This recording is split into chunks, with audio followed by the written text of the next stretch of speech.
10ನೇ ತರಗತಿ ಕನ್ನಡ ಗದ್ಯಭಾಗ 6 ಶಬರಿ ಪ್ರಶ್ನೋತ್ತರಗಳು.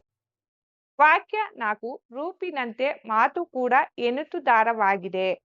ಆಯ್ಕೆ ಪ್ರಸ್ತುತ ವಾಕ್ಯವನ್ನು ಪೂತಿ ನರಸಿಂಹಾಚಾರ್ ಅವರು ಬರೆದ ಶಬರಿ ಗೀತನಾಟಕದಿಂದ ಆಯ್ದ ಶಬರಿ ಎಂಬ ಗದ್ಯಪಾಠದಿಂದ ಆರಿಸಿಕೊಳ್ಳಲಾಗಿದೆ.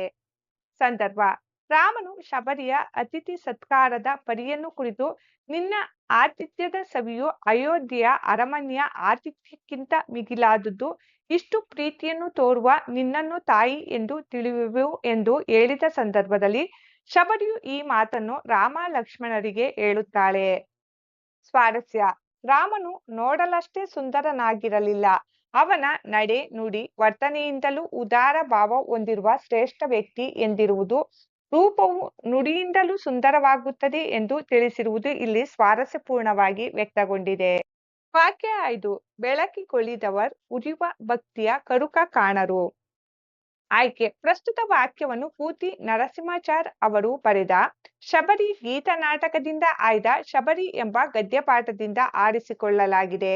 ಸಂದರ್ಭ ಹಲವು ದಿನಗಳ ಬಯಕೆಯಂತೆ ರಾಮನ ದರ್ಶನದಿಂದ ಸಂತೃಪ್ತಳಾದ ಶಬರಿ ಮುಕ್ತಿಗಾಗಿ ರಾಮನ ಅನುಮತಿ ಪಡೆದು ವೇದಿಕೆಯಲ್ಲಿರುವ ಅಗ್ನಿಯನ್ನು ಪ್ರದಕ್ಷಿಣೆ ಹಾಕಿ ಪ್ರವೇಶಿಸುತ್ತಾಳೆ. ಆಗ ಲಕ್ಷ್ಮಣನಿಗೆ ರಾಮನು ಹೆಣ್ಣಿನ ರೀತಿಯನ್ನು ಅರಿಯುವುದೇ ಒಂದು ಸೋಜಿಗ. ಎಂಥ ನಿಷ್ಠೆ, ಎಂಥ ಪ್ರೀತಿ, ಈ ಜಗತ್ತು ಆಕೆಯನ್ನು ಮರೆಯಲು ಸಾಧ್ಯವಿಲ್ಲ ಎನ್ನುತ್ತಾನೆ.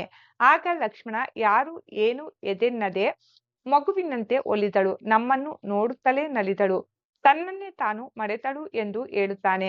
ಆ ಸಂದರ್ಭದಲ್ಲಿ ರಾಮನು ಶಬರಿಯನ್ನು ಕುರಿತು ಈ ಮಾತನ್ನು ಲಕ್ಷ್ಮಣನಿಗೆ ಹೇಳುತ್ತಾನೆ.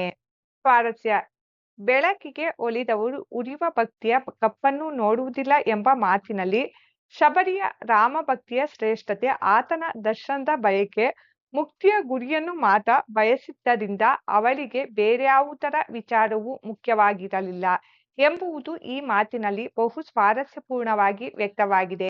ಮುಖ್ಯ ಪ್ರಶ್ನೆ 5 ಹೊಂದಿಸಿ ಬರೆಯಿರಿ. ಹೊಂದಿಸಿ ಬರೆಯಲಾಗಿದೆ.